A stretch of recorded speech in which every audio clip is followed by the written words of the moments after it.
Now, for more on how China is tackling e-waste, I'm joined by Eric Williams. He's an associate professor at the Golisano Institute for Sustainability at Rochester Institute of Technology. Welcome to the show. Thank you. Now, why is China seeing such a surge in e-waste at the moment? Well, the dramatic growth in wealth in China means that people are buying a lot more electronic products. And this, combined with a large population, adds up to a lot of e-waste. And I wouldn't be surprised if China is soon exceeding the generation of e-waste compared to the United States. Now, what about the import of e-waste as an industry? Just how lucrative is that as a business opportunity? Yes, well, the import of e-waste has been banned from China since the year 2000, but still a lot of e-waste makes it into the country. It's a business opportunity for a large informal cycling sector in China that repairs and then resells the electronics and then recycles the rest of the leftovers for materials. And statistics, because it's an informal sector, it's hard to know exactly how many people are employed, but apparently it's a very substantial set of people who are working in the industry. So then give us an idea, for these companies that are doing this, that are bringing these imported e-waste into the country, how are they usually recycling or reclaiming these items? So, yes. Well, the first step is that they'll disassemble. Well, they first repair and then resell the things that can be fixed. And the things that they can't fix, what they'll do is they'll take them apart and then separate first into different material streams, like you have a steel pile, an aluminum pile, a plastics pile. But there are also components which are mixed materials, like wires and circuit boards. And this is where the recycling problems come in. And because in order to get the material from these components, for example, for wires, they'll burn the insulation off, leaving the copper behind. And the burning of that plastic insulation causes air pollution. For circuit boards, there's gold that's contained that can be sold and is valuable. And so to get that gold out, recyclers will use cyanide and nitric acid and very uncontrolled processes. And this ends up polluting water systems.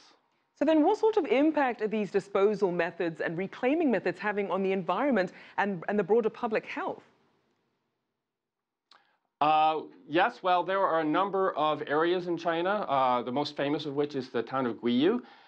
There have been researchers that have gone in and found substantial pollution. There's lead in electronics, which, because of these recycling process, ends up being mobilized and getting into water and air and soil. And because it's one of these informal sectors, it's hard to quantify the exact extent, but there are many documented cases of serious environmental pollution.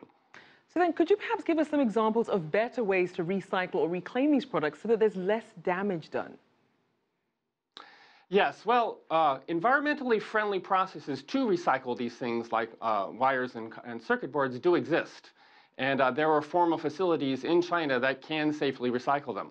The problem is that when these materials get into the are done by the informal sector, rather than passing on these materials to the good processes, what they'll do is they do that themselves. And so, well, one proposal is to ban the informal recycling, to call out police and to stop people from doing that. The problem is, or the challenge is, that because it's an economic opportunity for these people, a lot of enforcement is required to make that work. Another direction would be to combine the informal and formal sectors, where you first let the informal sector collect and repair and resell these electronics, but then rather than recycle the difficult components themselves, to offer an economic incentive to turn those into the formal sector to be processed properly. Now, a lot of people might be looking at these manufacturers. So what should companies, or what are they doing then to make sure that their items are perhaps recycled responsibly when they have these products in mind to actually put them out onto the market?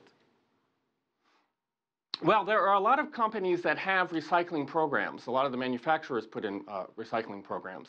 And so they're certainly making efforts. The challenge in China is that the informal sector can actually pay people for their old electronics.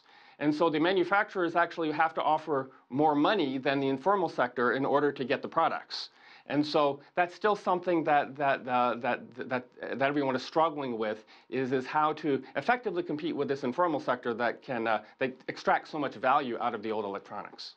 So if we perhaps compare it to how other governments are handling this, what could really be done to then incentivize more people so that they're more likely to dispose of things responsibly versus taking the informal industry route? Right. Well, one route is to try to persuade people that to not pass over the electronics to the informal recycler that comes to the door. Instead, turn it into their a retailer or some other appropriate outlet. And there could be educational programs about the environmental impacts that could enhance that. On the other hand, if you could solve this problem of the informal recyclers doing these damaging processes, and if they turned it over to the informal sector, then you don't have to. Then the compliance problem goes away because the formal sector will automatically be buying and making a profit from taking the electronics from people. Certainly a key strategy there. Thank you so much. Eric Williams, Associate Professor at the Golisano Institute for Sustainability at Rochester Institute of Technology.